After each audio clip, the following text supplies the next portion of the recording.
தமிழோட அம்மா, அப்பா, ஆறுமுகம் எல்லாருமே சேர்ந்து வராங்க. வந்து கல்யாணத்த தடுத்து நிறுத்துறாங்க. "இங்க பாருங்க, தப்பு பண்ணது தாமரை தான். தமிழ் கிடையாது" அப்படின்னு ஆறுமுகம் சொல்றாரு. அத கேட்டோனே ராஜாங்கத்துக்கு அப்படியே கோவமா வருது. "இங்க பாரு தாமரை, நீ எதுக்காக இப்படி பண்ண? இந்த கல்யாணம் இனிமே நடக்கவே நடக்காது" அப்படின்னு சொல்லிட்டு கல்யாணத்த அப்படி தடுத்து நிறுத்துறாரு. எழுந்துக்கிறாரு மேல சேது. தாமரையும் எழுந்துக்கிறாங்க. "இங்க பாருண்ணே, இந்த கல்யாணத்த தடுத்து நிறுத்திடாத" அப்படின்னு சொல்லிட்டு சாவித்திரி அப்படியே காலை பிடிச்சிட்டு அழறாங்க. "இங்க பாரு, நீ காலை பிடிச்சிட்டு அழுதாலும் சரி, நீ பண்ணது தப்பு தானே. என் பையன் தப்பு பண்ணிட்டான்னு சொன்னேன், அது எல்லாமே பொய் தானே" அப்படின்னு சொல்லிட்டு ராஜாங்கத்துக்கு அப்படியே கோவமா வருது. "அண்ணே, இந்த கல்யாணத்தை மட்டும் எப்படியாவது நடத்தி வச்சிருண்ணே, தயவு செய்து என் பொண்ணோட வாழ்க்கையை அழிச்சிடாதனே" அப்படின்னு சொல்றாங்க. "என்னது, உன் பொண்ணு வாழ்க்கையை அழிக்கிறாங்களா? என்ன பேசிட்டு இருக்க? என் பையனோட வாழ்க்கையை அழிக்கதான் நீ பார்த்துருக்க. நீ என் முகத்திலேயே முழிக்காத, இனிமேல் நீ என்கிட்ட பேசவே கூடாது" அப்படின்னு சொல்லிட்டு அப்படியே பயங்கரமா கோவப்படுறாரு.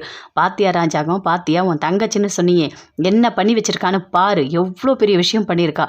வீட்டில் இருக்க பணம், நகை எல்லாத்தையும் சேர்த்து இந்த ஆறுமுகத்துக்கிட்ட கொடுத்து இவ்வளோ பெரிய பிளான் பண்ணியிருக்கா" அப்படின்னு சொல்லிட்டு பாட்டியும் பயங்கர கோவமாக பேசிகிட்டு இருக்காங்க. தமிழ் அப்படின்னு நின்றுட்டே இருக்காங்க. "இங்கே பாருமா, நான் தெரியாமல் சொல்லிட்டேன். இவ்வளோ நாள் உன்னை வெளியே தங்க வச்சுட்டேன். நான் பண்ணதெல்லாம் தப்பு தான். என்னை மன்னிச்சிடு" அப்படின்னு சொல்கிறாரு ராஜாங்கம். "என்ன மாமா இவ்வளோ பெரிய விஷயம் சொல்கிறீங்க? அதெல்லாம் ஒன்றும் இல்லை மாமா, எல்லாமே தெரியாமல் தானே நடந்தது" அப்படின்னு சொல்லிட்டு தமிழ் சொல்கிறாங்க. அப்படியே பார்க்குறாரு சேது. ஓடி வராரு. வந்துட்டு அப்படியே தமிழ் பார்க்குறாங்க. ரெண்டு பேருமே அப்படியே ஹக் பண்ணிக்கிறாங்க. "என்னை மன்னிச்சிட்டு தமிழ், நான் பண்ணது தப்பு தான். எனக்கு தெரியாது, இவ்வளோ பெரிய விஷயம் நடந்திருக்கும்னு எனக்கு தெரியாது. ஆனால் நீ மட்டும் கரெக்டாக சொன்ன.